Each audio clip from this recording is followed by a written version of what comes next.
आइए तो आज हम जानते हैं ओवर थिंकिंग के कितने प्रकार होते हैं।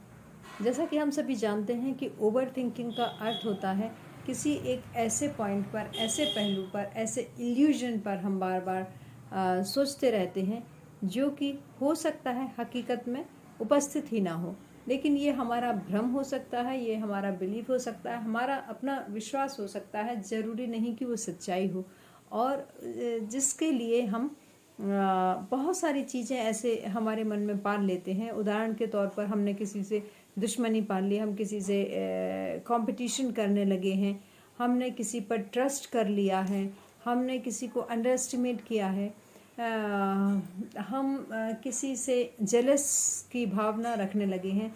इन सारे उदाहरणों में एक बात क्लियर है कि जब हम किसी के प्रति कुछ सोचते हैं और उस सोच को हम अपने विचारों से पोषित करते रहते हैं, और कुछ समय बाद वो विचार इतना सशक्त रूप से हावी हो जाते हैं कि हमें वो सारी चीज़ें सच लगने लगती हैं।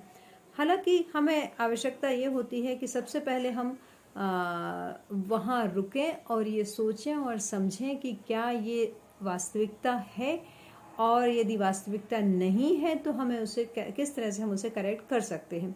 उस व्यक्ति से मिलके रिग्रेट करके, उस व्यक्ति से सही बात की जानकारी लेके, जो भी कंफ्यूजन क्रिएट होता है, जो भी बिलीफ हमने पाले हैं उसे हम दूर कर सकते हैं, उस कंफ्यूजन को दूर कर सकते हैं।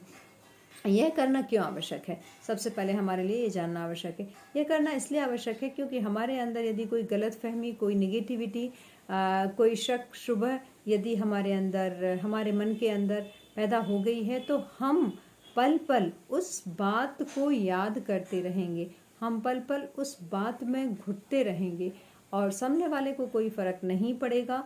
इसलिए ये चाहे ना चाहे, जाने अनजाने आपके लिए ही ख़तरनाक साबित होता है। इसलिए ओवर थिंकिंग को छोड़कर यदि हम उस जो समस्या, जो हमें समस्या जैसी लग रही है, उसके समाधान पर जाएं, उसके समाधान की बात करें, तो ये बेहतर होगा और हमें समाधान भी मिल जाएगा। और खुद को किसी से कंपेयर करने की इसलिए आवश्यकता नहीं है क्योंकि दुनिया में हर व्यक्ति यूनिक होता है, हर व्यक्ति के पास अपनी खुद की क्वालिटीज़, खुद की एबिलिटीज़, खुद की स्किल्स होती हैं, और किन्हीं भी दो व्यक्तियों में किसी भी तरह की 100% समानता नहीं पाई जाती है। तो ये आवश्यक है कि सामने वाला व्यक्ति अपनी प्रतिभा के दम पर जिस क्षेत्र में आगे बढ़ रहा है, हम अपनी प्रतिभा के दम पर अपने क्षेत्र में आगे बढ़ें। और वैसे भी यदि भगवान ने आपको ओरिजिनल बनाया है तो आप ओरिजिनल ही रहिए।